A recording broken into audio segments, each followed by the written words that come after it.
Hey everyone! Hi. Welcome back! It's us at How to Eat. It's Erin. And Dara. And we are here for our third episode. And we're talking holiday favorites. It's actually not a holiday favorite, but it's a really great recipe to make. Could be your new holiday favorite. There we go. It's a really good recipe to make while you're super busy during this holiday season. Super busy. See what we did there? Yeah. Yeah. We know that you're busy this time of year. We are both family women with babes at home, and we want to come home at the end of the day and be able to throw something on the table in half an hour, and this will do just that. So we're going to be making a broccoli cheddar soup. So we're taking the classic pairing of broccoli and cheddar cheese, but we're adding a little how to eat twist with a secret ingredient. Well, not so secret if you read the blog post, white beans. This soup is totally simple, delicious. There's actually only 7 ingredients. So Erin's going to get started. Okay, I'm going to head over here to the oven, to the stove I should say. So on the stove top we have got about a tablespoon of canola oil, and we are sauteing 1 large onion. So when you saute onions and a clove of garlic, when you saute onions and garlic, what you want to do is make sure that you're sauteing your onion first. So on medium to medium-high heat, if you put your onion and your garlic in at the same time, the garlic is going to burn, and it's going to give it a really kind of nasty and bitter taste. So we always like to cook our onion first, give it 3-4 minutes to sweat it out and soften a little bit, then add your garlic for another 30 seconds or a minute or so before you add your next ingredients. Okay, let me just get that. It's going to be like Betty White. Okay, Already. so that's hot, Dara. Use this. Yes. Thanks, Erin. Yeah. What would I do without you? Okay. So, Don't put it in the soup. Okay. Next, we're going to add 4 cups of low-sodium vegetable broth.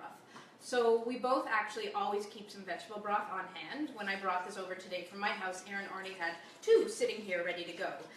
It's great for making easy vegetarian soups. You can use it in risotto, like our mushroom barley risotto. It would be great. I also like to cook my grains in it, so cook your quinoa or your rice, and it adds a lot more flavor than just water. And like I said, we're using the low sodium variety so that you can control the amount of salt that's in your soup. So after the vegetable broth, next we're going to add our secret ingredient, the can of drained and rinsed white beans. So you want to drain and rinse them really well, because it's that liquid that the beans are canned in that has all of the salt. So to get rid of the sodium, drain and rinse them. And it's our beans that are going to make the soup really nice and creamy. So instead of adding a lot of cream or dairy that you would normally add to this type of soup, we're using the beans. So it really keeps the fat down. And the beans are also going to add some protein and fiber. So it's making it heartier, almost like a meal in a bowl. Another thing about the white beans is they have a real neutral flavor. Yep. So they're going to add that creaminess, but not a lot of taste. So you're still going to taste that typical broccoli cheddar flavor.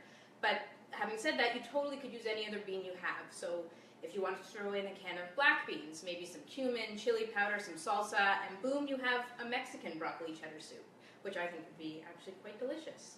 Maybe we'll do that. Yeah, that's a good idea for a blog post. Stay tuned. Now with the beans there too, when you rinse that stuff that comes in the can, does that make it a little bit easier to digest too? Is Yeah, that and true? it also will add, that liquid is what can give you some of those tummy troubles that we associate with it. So that's another reason to drain and rinse them. Okay, perfect. So Dara mentioned that she uses vegetable stock for this soup, and it makes it vegetarian. And actually, the soup would be vegan if you left the cheddar out, and it would be really delicious without it as well. You can use any stock that you like.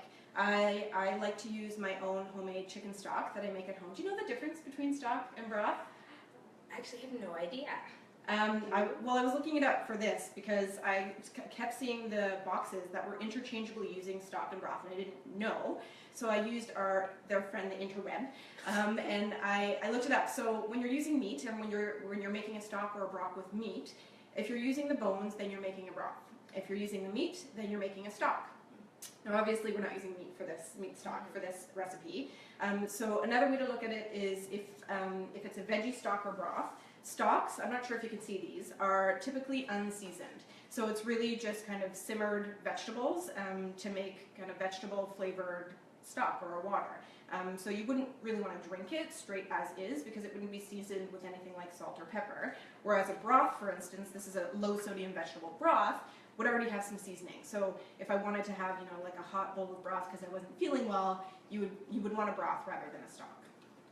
And And you honestly should smell this kitchen with Erin's homemade broth. It smells amazing. Yeah, I don't always use stock. I use convenience stocks all the time. That's why I have these in my cupboard. But I love using leftover rotisserie chicken bones and skin to make my own stock. So when we have an easy weeknight meal, we order in a rotisserie chicken or we pick one up at our supermarket. I save those bones. I put them on the stove that night with 1 carrot, 1 stalk of celery, an onion that's not even been peeled. I just chop it in half and some peppercorns and a bay leaf and let it go for a couple of hours and strain it before I go to bed, and there you go. Boom, you have your own chicken stock, and I keep it in the freezer. And what about the vegetable broth? So yeah, same thing. That's a really good, when I'm cutting up vegetables throughout the week for different meals, if I have, the end of a celery, or I have some carrot peels, or I'm cooking beets but I don't use the beet greens, what I do is have a big Ziploc bag in the freezer, and I put those leftover bits and bobs of vegetables in there, and at the end of the week, or a couple of weeks, I will usually have enough to make my own vegetable stock, and it's a little bit different every time because I'm using different veggies every time. But it's a great way to make your own stock. Cool. Yeah. So soup. Back to the soup. Right, back to the soup. So other than the broccoli, you could use cauliflower. A great substitution would be cauliflower if you're not big broccoli people at home. We have a roasted cauliflower soup on the blog that's super simple. That would be another great alternative for a quick weeknight meal, which we'll post on the comments of this video once it goes up. And we have another couple of broccoli cheddar. We love broccoli and cheddar. It's kind of like Our thing. Yeah, we do it a lot. Yeah. We have these amazing broccoli and cheddar patties that are really great kid-friendly meal. Yeah. You bake them in the oven, but they can be frozen. They're perfect alongside a bowl of soup or a salad. And we have a great seasonal spaghetti squash, broccoli and cheddar casserole that's on the blog. And so we'll post the link to both of those as well on this video once it's up. So we should check if there's any questions. Yes, we should. So let me refresh here. While Erin checks, I'm just going to add the broccoli to the soup. Yep. We're not going to add all of the broccoli. We're going to leave some of it till the end. Leaving some of the fresh broccoli will add some more texture to the soup and keep that really fresh broccoli flavor to it.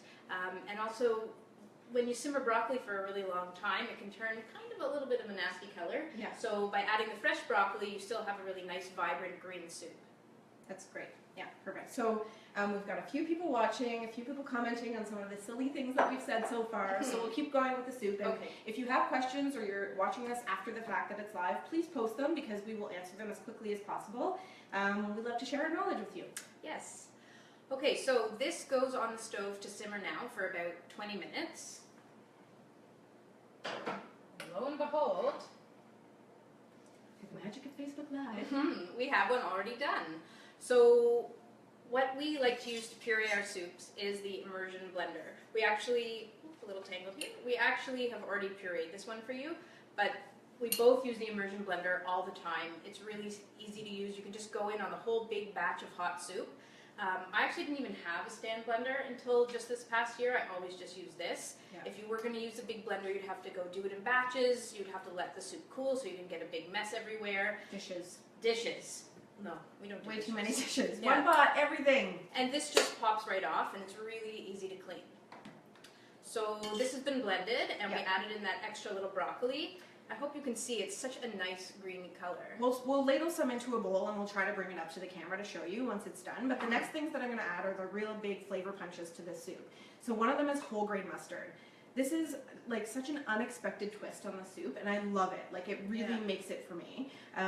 Whole grain mustard is really, really delicious. It's a little more, I would say, mild than a straight Dijon, which is what I like about it. I find Dijon sometimes a little bit too punchy. Too sharp sometimes. A little bit too sharp, yeah. So it's kind of a good beginner mustard, I would say, for someone that maybe doesn't use it in cooking very often. It's rather mild, and it gives it a really beautiful look too. It's got all these whole mustard grains in it. So we're going to add that, a couple of tablespoons, and then finally some really good quality old cheese. So the old cheese is going to be the best in this recipe. We love old cheddar.